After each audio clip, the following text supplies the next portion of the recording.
What's up, everybody? Max Finn here, episode number 16, Unicorn Perspective. I apologize for the little delay there. It seems like I say this every week. It seems like, with the exception of a few, we encounter every obstacle and hurdle and challenge you could think of technically. So we had a little bit of technical issue.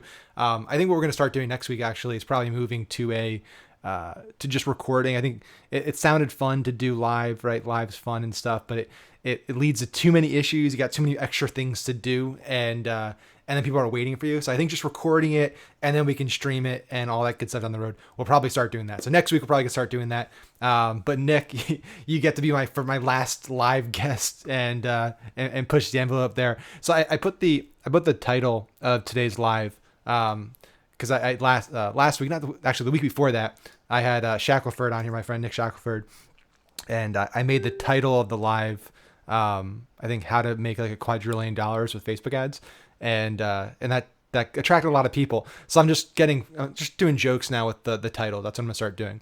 So I made the title of our live today, "How to Own the First Page of Ask Jeeves." So that's what I want to learn today is how to crush Ash Jeeves and GeoCities and Lycos and all that stuff. I'm just kidding. I know we're going to talk about Google and link building and reputation management, all that good stuff.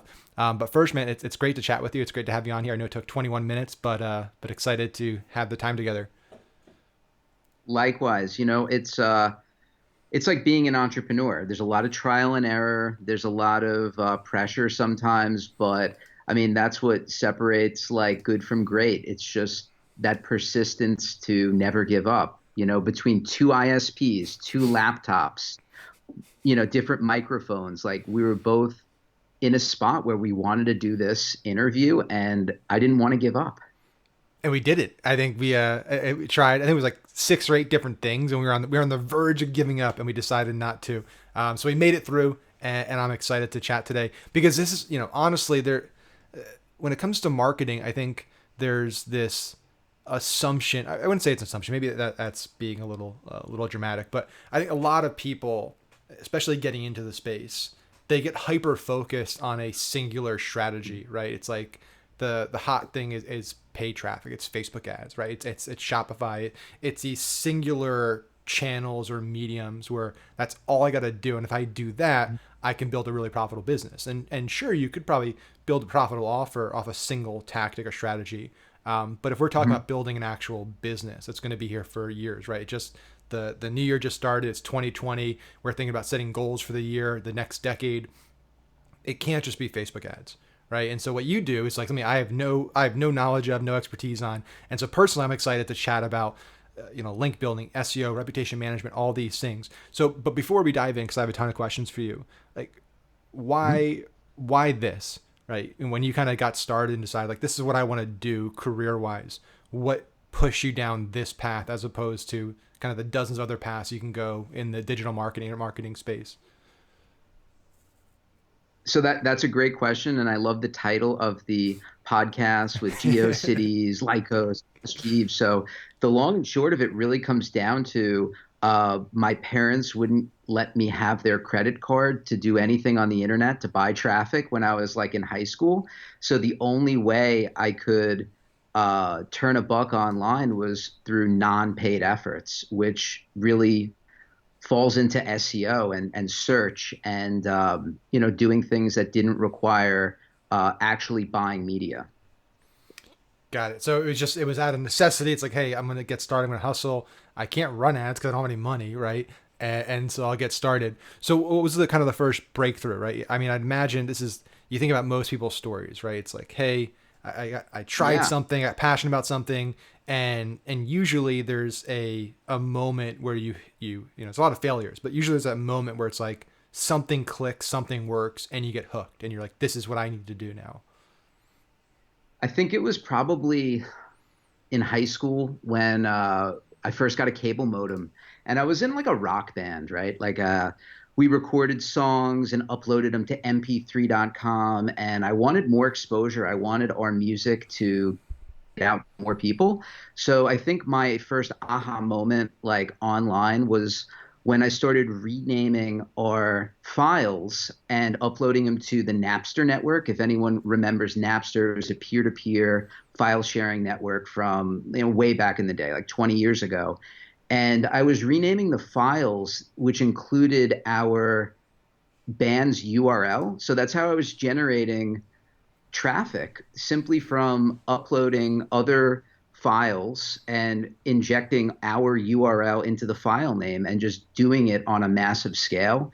And my only analytics was a little page counter at the bottom of the site. So this was pen and paper. I didn't even use a spreadsheet program, but I would track how many people came to our site on a day by day basis. And I guess my only method of success was how many people were signing our guest book. I love that. The famous guest book. And this is like I'm trying to think when MySpace and Napster, timing wise, when I feel like Napster was around a little before, right? And then MySpace blew up for Yeah. artists and stuff. And that was the thing for musicians for a few years, was I got to have my MySpace page and everything, right? Yeah. Yeah. This was actually in 1999, 98, 99, during like that era of peer-to-peer networks. And then I got into eBay. I was like, oh, okay, well, if I can do that there, what else can I take this skill and apply it to? So got into eBay, and music was my thing back then. So I was buying CDs at a record store. I was buying them used, and these were like very overly saturated albums, like Britney Spears, NSYNC, Backstreet Boys. But there was an international market for them, and this was before the iPod. So what I was doing was like 99-cent auctions on eBay and just making the shipping like something flat, like 3.95 domestic, like 6.95 internationally. So I was padding up like locked in revenue. So And I the was just original free plus optimizing. shipping almost. You were doing the free plus Yeah, shipping totally. thing kind of before. Totally. Yeah. Yeah, exactly. So I figured out what auctions were just ranking better. So I kind of reverse engineered eBay's algorithm. Like this is going back like 20 years, and just figuring out, well, why is that ranking higher? What are they doing different? What can I do that basically mirrors and mimics what's working and make it mine?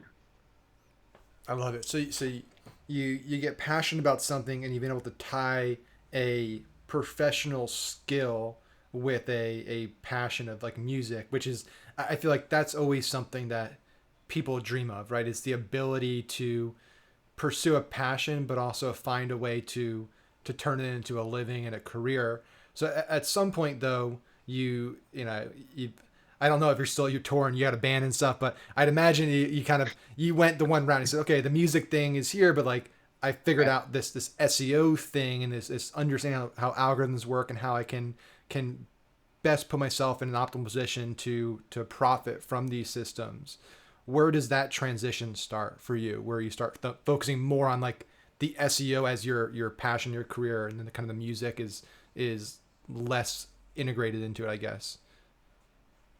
Well, I think the reason why I got involved with music from the get-go was the marketing side of it. Like, I'll self-admit I was never the world's greatest bass player, but I enjoyed handling the business development aspects of the band, booking shows and gigs, and creating merchandise, and just marketing our music online. So for me, it was always the marketing side and figuring out channels to get a message across, and do it on the cheap. That's really been my thing, is just do it efficiently and in a way, because even at that time, I like, 18, 19 years old, I didn't have the budget and I didn't have the know-how to actually pay for the clicks. So when you do get to the point though, and this is what I always find interesting, like, you know, you built a successful business, you built a successful career, um, and so you can now, I'd imagine, pay for clicks and you can pay traffic, and Yeah. I'd imagine you do some stuff like that. Hmm. But like, what keeps you on that path of like, hey, this is the strategy that's great for if you don't have a budget and you're trying to build something cost effectively. despite the fact that I have the budget now to not necessarily have to do that, like what continues to push that as the strategy for you that you're leading with? So I think it really comes down to the the channel that you wish to promote, because not everything is a natural fit for SEO. It's just not everything is.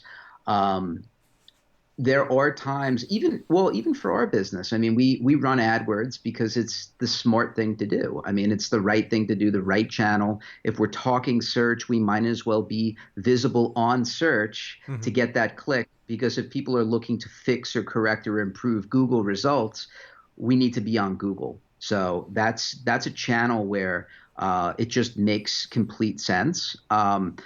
I think it's just playing to strengths. I mean, for me, my brain just worked and clicked around not paying for traffic. So then I got into like Craigslist ads and things like that. So I was looking for pockets of the internet where people are looking for things, and maybe I can turn it into a lead gen opportunity for an affiliate offer, or a business that I wanted to start and run. And sometimes I've done that. Like, I actually started an automotive detailing business simply because I found that I was getting a lot of responses on Craigslist for generating leads. I was crowding out page one of Google for anyone looking to detail a boat on Long Island when I was living in New York at the time. And there was just no escaping me from the commonplaces on the internet where people would seek a professional service. So what happened next was I found myself involved in a business that I didn't really want to be involved in. I actually going out and detailing cars, and that was over 10 years ago. But the aha moment was, hey, I can apply these types of strategies and methodologies to my own business, which is marketing and offering marketing services. But there will also be some opportunities where I can help clients in this area as well. Got it. So I want to. This is a like curveball, not a curveball question, but it's a question that's not directly in line, but it's something I've been thinking a lot about, and I've been hearing a lot about, and I'm sure you have too. I think it was the Jason Fried, like the 37 Signals guys. They did a tweet the other day about Google, and basically saying that Google just extorts people. Like the Google business model essentially for paid is extortion essentially. And I'm curious, from somebody that's, you're more on the, obviously you do AdWords and you do paid, but you're more on the like organic link building, SEO, doing things kind of the right way of like building up instead of just, you just pay and you get there. What are your thoughts about that? Of like, you get to a point now where essentially you can do everything right on, you can build the site perfectly, you can write the perfect content, you get the perfect links and all this stuff, and your competition could come in essentially and just outbid you on a name where you're maybe a smaller business and you don't have the budget, and they come in and just dominate the first three listings. I love talking to people that are in this space about their thoughts on like Yeah. Google and that whole process. I mean, they're a blessing and a curse all at the same time. I mean, going back to like year 2012, there was a pretty massive algorithm update, the Penguin update, Yep. which really shook things up, where a lot of small businesses just lost rankings entirely. Where we would rank them for a buying term, and everything was great when they were ranking, and then one day they're not ranking, and they don't know what to do, right? They've never done AdWords before. There's just no other options. So the challenge is, I mean, historically, I even think for people who run Facebook ads, like, well, what happens when you can't do what worked in the past and you have to change your strategy? Uh, I mean, email marketing, when you own the list, even then you run into issues potentially with deliverability. Mm-hmm. Like, it's always a moving target where it's constantly this game of cat and mouse. But as an entrepreneur, as an internet marketer, you learn to become very creative and very resilient quickly. So, really, to answer your question, we shifted to branded, right? Like, if we can't rank our client for this specific buying term, well, what are their branded like SERPs look like for their company name or company name plus reviews. And I think that's where a lot of attention is now focused because you can buy the traffic on Instagram, Facebook, even through email. And then, as an educated consumer in 2020, where are people going next? Where's the herd going next who want more information before they purchase? They're likely going to Google Hmm. the CEO of the company or the individual behind the offer, or the brand name itself, just to get that third party validation on page one of Google. How do you track that for clients? That's one of the harder things for us, especially when you're doing things that are indirectly beneficial to the company, right? Like, so I'll Right. just give you an example. So, you have clients that come on, they have an Amazon listing, right? So they sell on Amazon. Maybe they do 20-30% of their business on Amazon. Sometimes it could be a big chunk of their business on Amazon. Come onto Facebook. Facebook traffic's going to their Shopify store, their WooCommerce store, or their ClickFunnels offer, whatever it might be.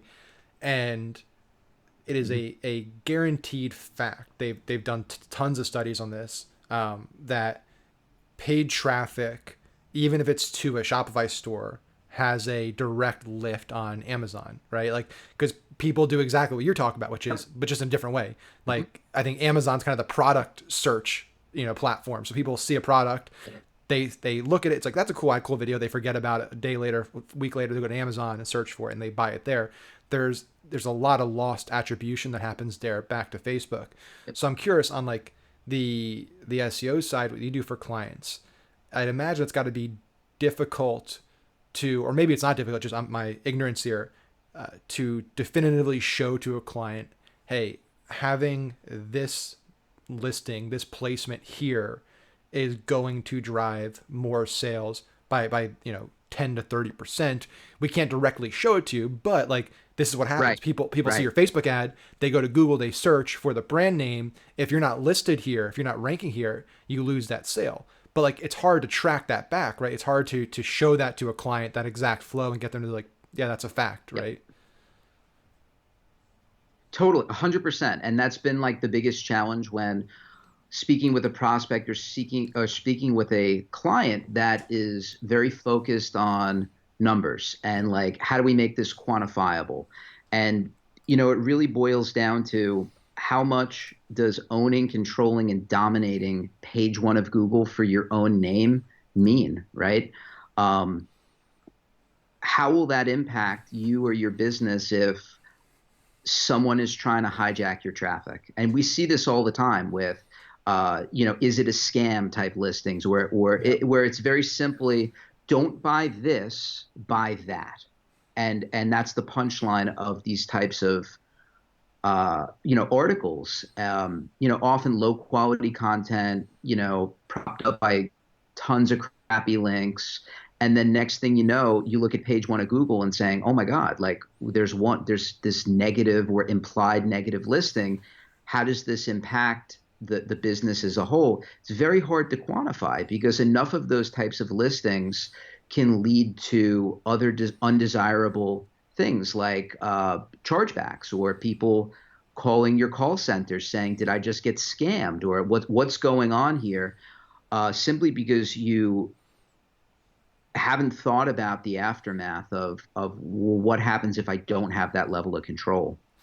So that's interesting. So there's essentially there's two paths there. So the one I was talking about was more like, how do you measure the positive amplification on revenue by having your name, your company name in the search people make obviously your Facebook ads. But then there's the exact opposite, which is how to make sure there's not negative listings when that same thing happens, which can have probably even a bigger impact on your revenue and on your business's just health overall. Mhm. If you're just getting bombarded with these crappy articles that are just fraudulent or trying to promote another offer, you're right. I mean that, Right. and it's hard to explain that to somebody because the ripple effect there could be so massive. Like you mentioned chargebacks, right? Like you get like the third or fourth or fifth degree there is, hey, you start getting more chargebacks because of this negative article, even though your product's great. Stripe shuts you down, or they hold more cash in reserve, which impacts your cash flow. Then Facebook sees, you're getting more chargeback in their responses. They shut down your ad account. It's this massive ripple effect that all starts because there's this crappy result on Google that you could get rid of if you put some time into it. Yeah, the key to being very strong on the defense side is to lead in with a strong offense. So prior to a brand like running a crap ton of traffic or an offer being distributed to say an affiliate network, and at that point you really have no control. I mean, we like to think as advertisers that there's going to be checks and balances between pre-sell copy, but it's very hard to manage that. Yeah. And if you're not going into battle like with the right gear and like the right protection, it could be a very short duration that you even have the opportunity to sell. That makes complete sense. So what is and I know that this is also what's interesting, the algorithms change so frequently. And I think that's one of the blessings and curses of AI, right? There's a great book I'm reading right now called Predictive Intelligence, and it's all about AI based systems and understanding how they work and what they'll hold for the future. And one of the inherent problems is that they're systems built by humans, and if people learn what moves levers, right? Like if I can just feed Right. this input here, I know I can get this outcome. It's incredibly easy then to game the system because it's not a human, right? It's like humans can understand things and think a little differently than at least AI is capable of right now. So it's this balance like Google has and Facebook has and Amazon has, where they're building these robust systems, but they're still it's humans and computers working together. So I'm curious, like today, 2020, January 2nd, what are Yep. some of the things that if I'm looking to rank higher, I should be focused on? And I'll just one caveat there. I think the bigger thing is like, what are some like core fundamentals that have been relatively consistent over these updates, great? Because I think there's always going to be these like buttons you can push that have huge moves, but they're usually the first things to go. But then there's also these things that are more fundamental, foundational, which aren't as sexy and exciting, but the risk of them, like you going all in on that and it just torpedoing your business next update, are less, right? Yeah. So over the past 10 years, what's remained consistent, and I'll just break it down to what's considered the normal distribution of a SERP for somebody's name, like a first name, last name result, Yep. and a brand result. And the normal distribution on both hasn't really changed all that much. So contained on page one of Google, you have 10 results, you have some page, you have some snippets. But overall, that distribution, you're likely to see a Facebook result, a page, a profile. You're likely to see a Twitter page or profile or an account. And what's cool about Twitter, oftentimes you can actually see the tweets if the account is tweeting frequently enough, actually in the SERP as a snippet, which is pretty cool. You have LinkedIn, YouTube. You don't really see video sites like Dailymotion or Vimeo ranking all that much. They kind of ranked previously, but YouTube you definitely see. Any press release or news related content that would be on, say, Yahoo Finance or things like that. So press releases, without a doubt, still work. And then beyond that, you'd get podcast results, and that's why it's important to put real content out that kind of like what we're doing right now that Yep. you can't fake necessarily, and stuff that has like actual engagement and activities, like where people are spending time on the page or on the domain or website itself. Third party like review or blogs, they still work and they still rank. But I think, as we're in, the year 2020, we're seeing more in social than we did with blogs. I remember actually like writing blog posts and posting WordPress and telling people, check out my blog. You don't really see that all that much today. Whereas like on say Instagram posts, like on feed-based posts, you're getting more blog-like content of people like recapping like, their thoughts, feelings, and stuff like that. But the interesting thing, Maxwell, is you don't see Instagram ranking all that well. It's hit or miss on SERPs. So it's just interesting Google's relationship with IG in that respect. Yeah, it's interesting because you would think, and again, this is just a generalized assumption that like Facebook is pretty consistently going to rank in the top few listings for most most brand name and individual searches, YouTube, LinkedIn, but you think Instagram, like it just be platform specific, right? Unless that person or that brand has a lot of other listings that are kind of premium above that. So it is fascinating that even there isn't a 100% consistency with how that person's profile or that brand's profile is gonna rank their content essentially. Yep. And if it's an e-com based brand, you're going to see the Amazon listing. Depending on the offer type, you may even see eBay. I mean, if it's a free plus shipping type offer, you may get people who are loading it up on eBay. That happens too. Yep. For supplement companies, think GNC, Walmart. I've even seen Jet.com. That's a popular one. So if it's an e-com focused business, I mean, you want all of the branded social stuff that you have control over, ranking front and center.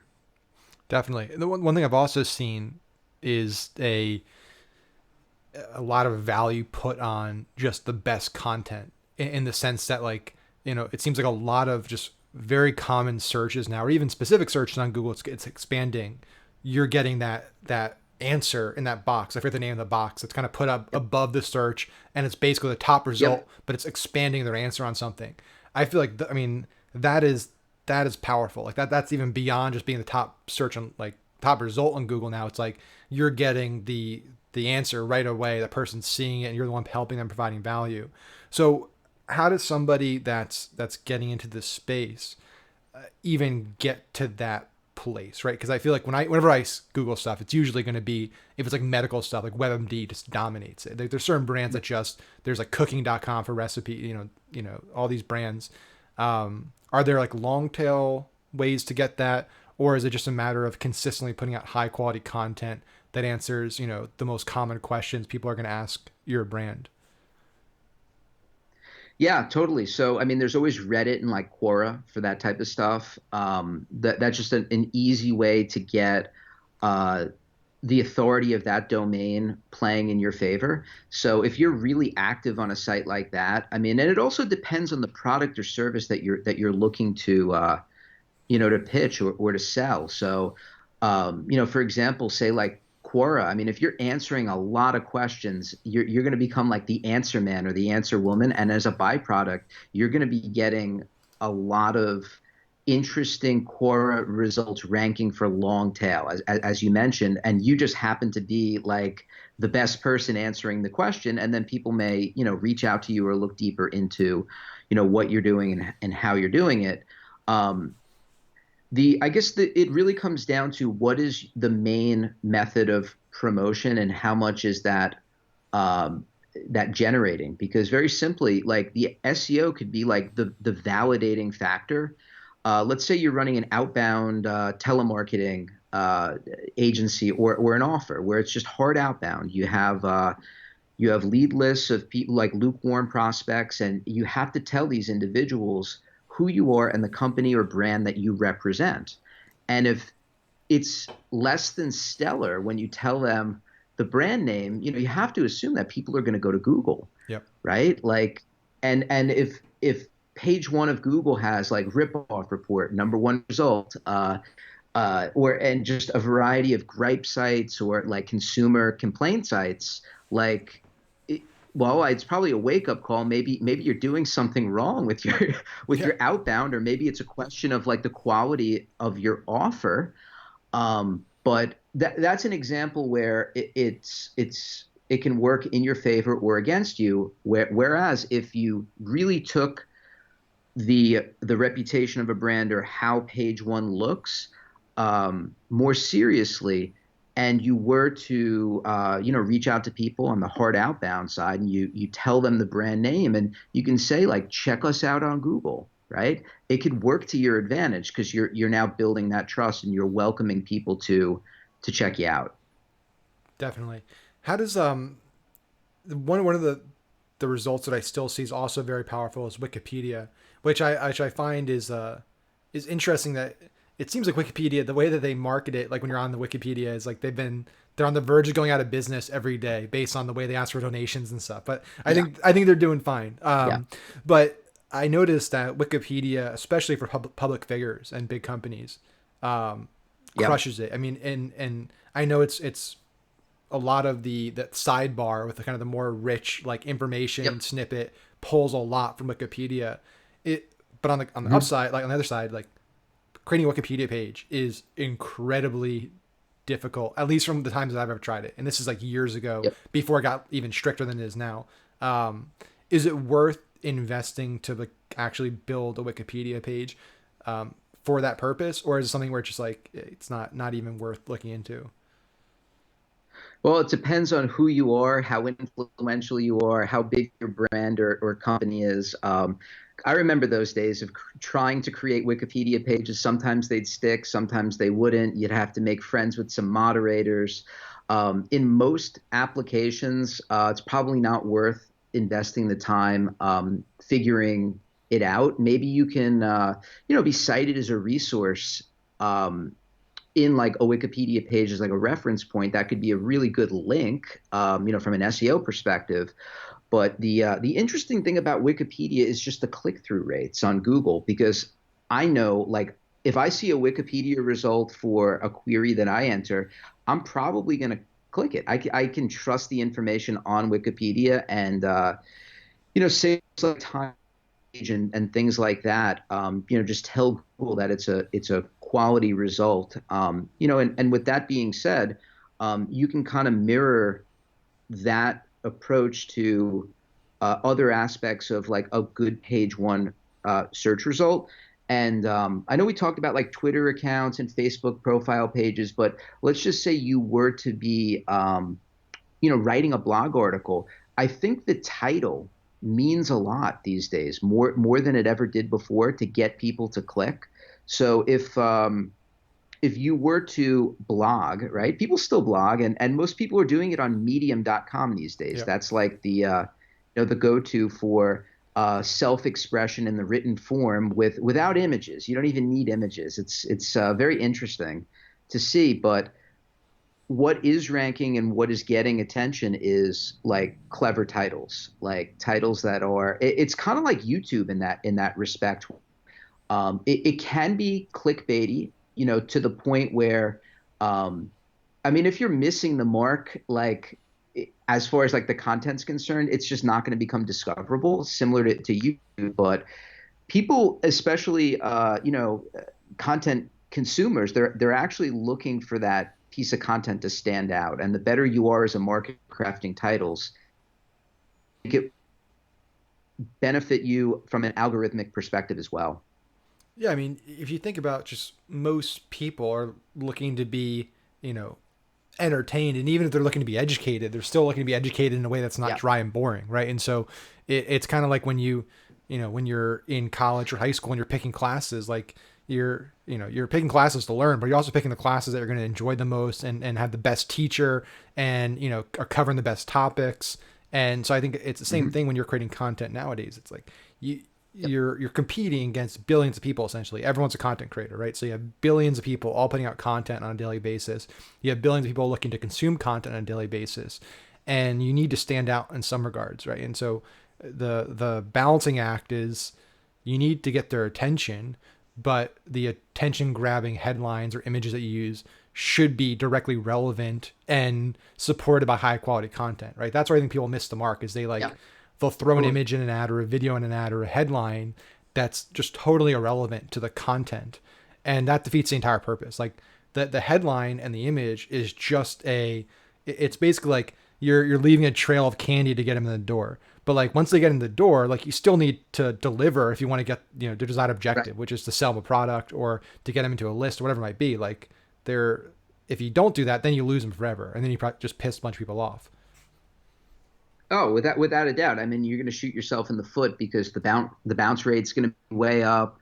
Your time on page going to be, less than stellar. Eventually, the content is just going to fade away. So it's just going to be a missed effort. But like ideally for an individual, and we work with a lot of individuals, first name, last name type results where maybe it's an undesirable result, a negative result on page one of Google.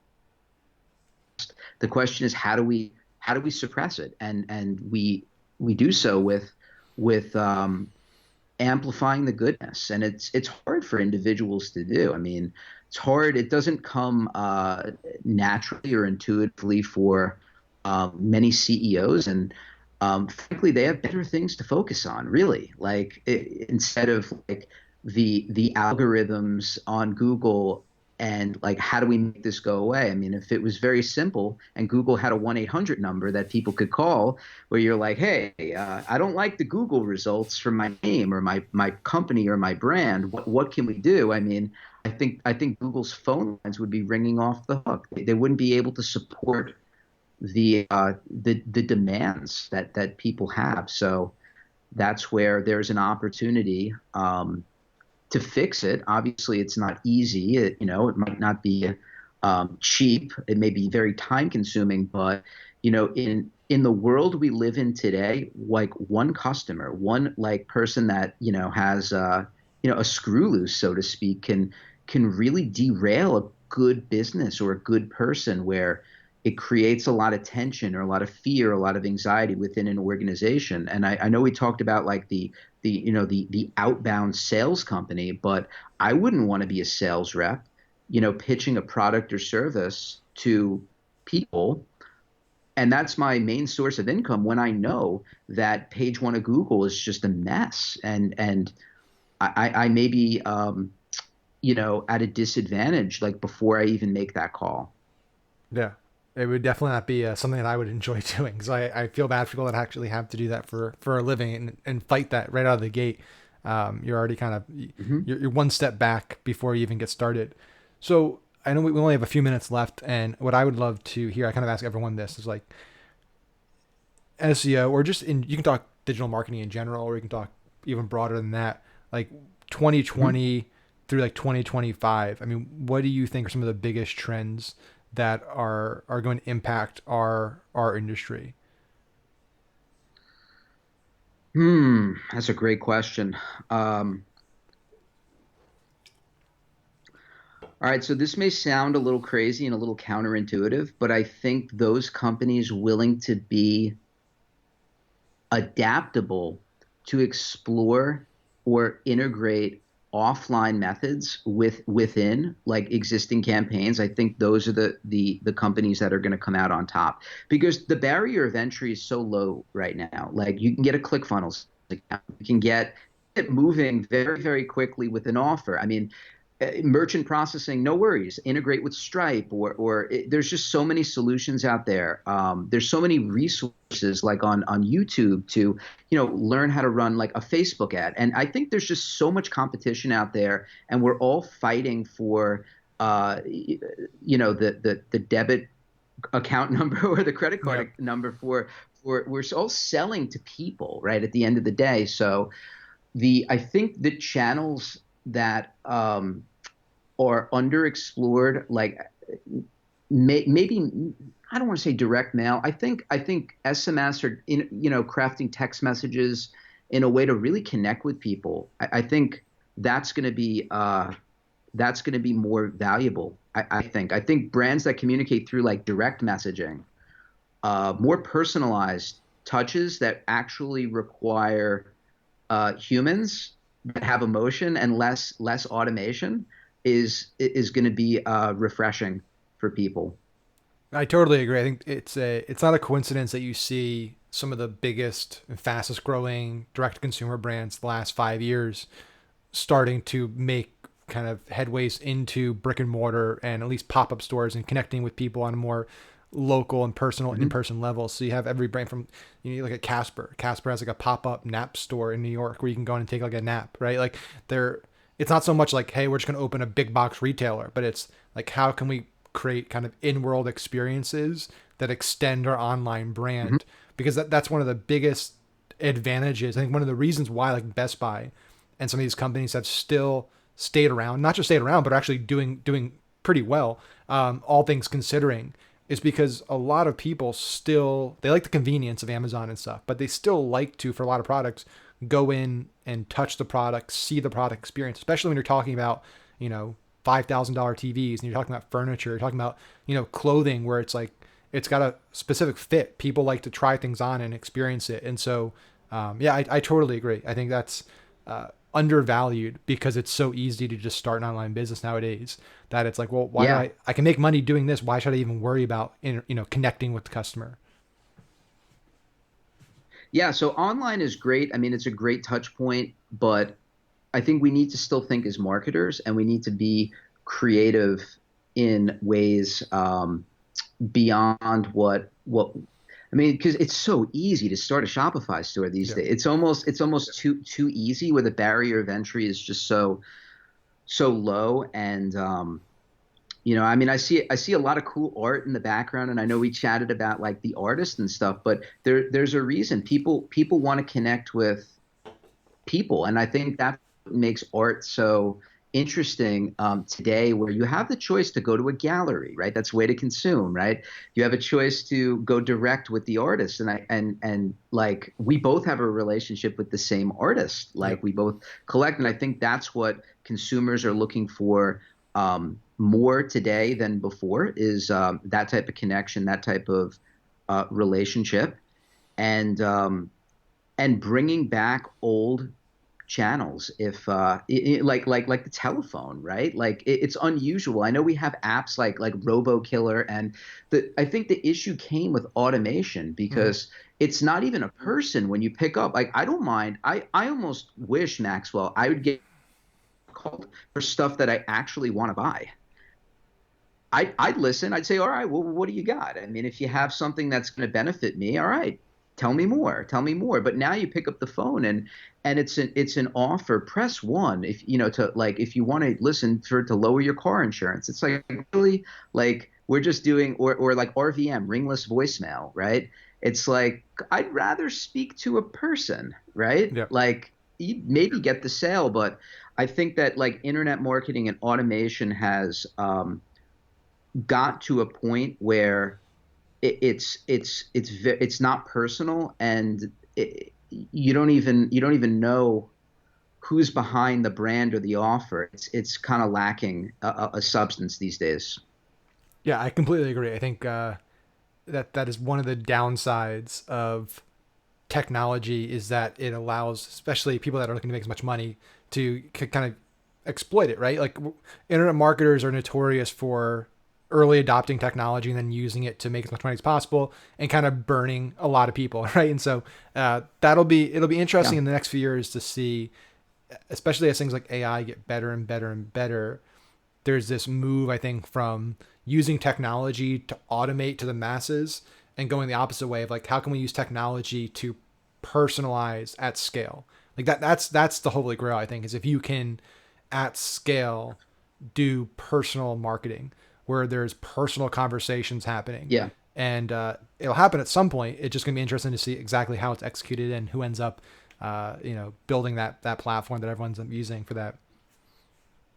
Yeah, I mean, this was an interesting year for me because I actually unsubscribed like this holiday season from a lot of newsletters, and like that's a huge channel. Like email is a great channel, but nothing was relevant or of value to me. It was just like a really crappy MailChimp template. Yep. And this could be like a big brand, big company. I'm like, oh, this doesn't excite me. I'm not compelled to buy. It's just going through the motions, and it's just beat to death. And I think email is incredible if you're crafting the right messages. And there's actually an email list I'm on. I really enjoy it. I look forward to these emails every day. It's a copywriter. His name's Justin Goff, Okay. and he writes these personal emails like every day, and it's so good. Like, and he runs events and things like that. But like, I feel like I really know the guy like through these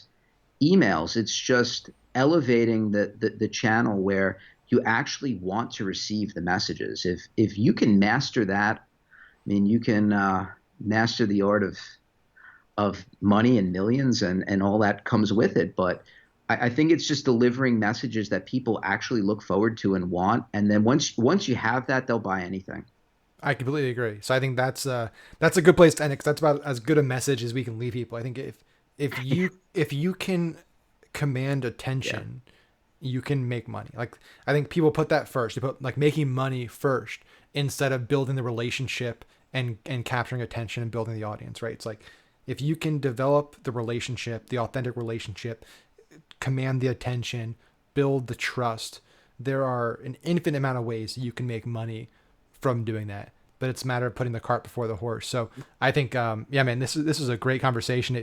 I think we'll have to have a chat again where we actually get the full hour, with no technical Sure. difficulties. We'll do a recorded one so we can get more time to chat, because I'm sure there's a ton of additional stuff we can talk about. But it was an absolute pleasure to get to chat today. Where can people learn more about what you got going on? Well, you can find me on Google. I mean, just type in my name, Nick Cuttonaro. I mean, that's the point of this, right? I mean, we're talking about Google results. We're talking about page one of Google. You can find me through Google. Instagram, just Nick Cuttonaro. I mean, I'm available. I'm accessible. DM me, and we'll go from there. Awesome, man. Well, you have a great day, and everyone, happy 2020, and we'll see you in the next episode. Thanks, everyone.